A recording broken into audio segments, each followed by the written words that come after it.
Hello, this is Miss Janice, and I wanted to go over some handwriting tips. I've had some recent questions concerning using a tip that I have given out multiple times with using a rubber band and a small item uh, to place in your student's hands instead of a pencil grip to get the proper tripod grasp.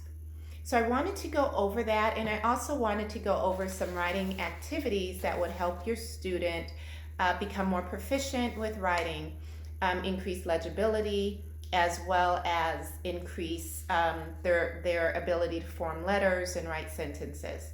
So I'm going to move the camera down so you can see my hands, but I'll keep talking. So what we're going to do first is go over the proper grasp when we're using, this is just a hair tie, and we're using a small item. You could use the top of the Elmer's glue stick. You could also use a small ball if you'd like, but we're placing the items in the fourth and fifth digit of the student's hand, and you could just put the rubber band on the wrist and then it goes over the pencil. If your student has a grasp like this, let's say they're going from a real heavy, gross grasp, then what you do is go ahead and put the rubber band on. That will pull the pencil to it's called the web, the thumb web. But then once they open their hand and you place this in to the palm of their hand for them to hold, just gently move their fingers to where it should be, which is the index finger on the pencil, and it should be right where at the very last 1/4 portion of the pencil. So if they're up here, it's way too high, but right here is just where it's supposed to be. So help them adjust the pencil. The wrist should not be up, it should be extended. It should not be off the table, and the elbow should be braced on the surface that they're writing. So the first thing that we're going to do is I pre-put some vertical dots, some dots for vertical lines. Some of my students will get overwhelmed with all of the different things they think they have to do that can be frustrating for them. So I went ahead, I usually either cover it up or I fold it over. And you want the student to go from the top to the bottom. And you would say, start at the dot and end at the dot. Start here and end here. If they go over, you give them a visual cue. Oh, you went over the dot. Start here and stop. Start, stop, start, stop. So vertical, we write from top to bottom when we are printing. If we are writing cursive, which very few of my students are able to write in cursive, it's just not something taught in school, you write from the bottom up. But print is from top to bottom. The next thing that you can do is, again, make more dots. This time we'll go horizontal. If you think about the letter E, you think about the crossing a T. When we do horizontal work for letters, we go left to right. So put the paper right in front and you say, okay, go here, start at the dot and go to the dot. Start and stop. Have your student hold the paper themselves. We will tend to hold the paper for them. And then lastly, we'll start doing circles.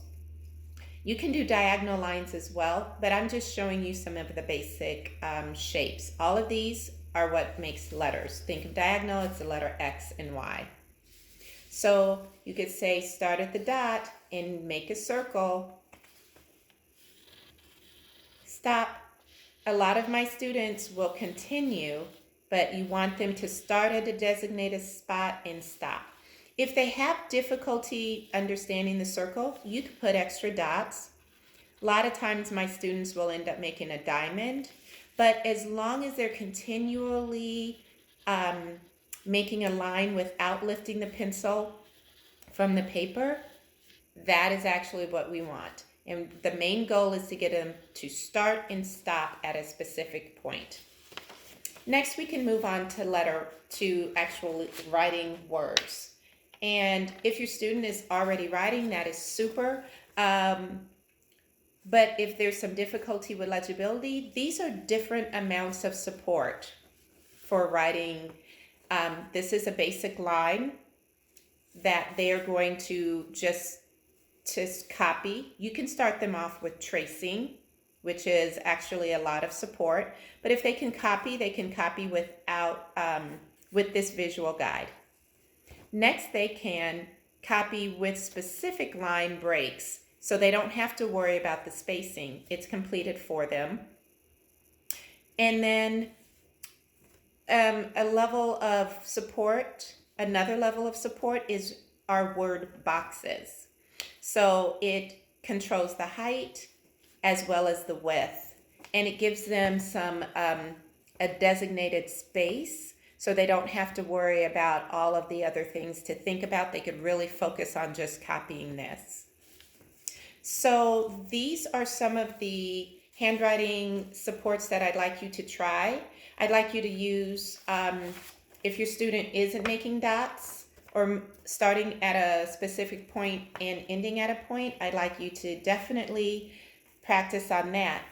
If they're able to do that, then we can move on to harder, more challenging activities that will also work on legibility.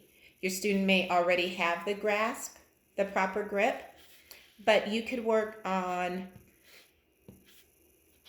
3D shapes where they have to visually make two squares together or on top of each other. And then once they do that, they can connect the lines, making a 3D shape. So I'll do that again. You make one box. They can go ahead and create that box. And then you make another square inside. Go a little bit higher.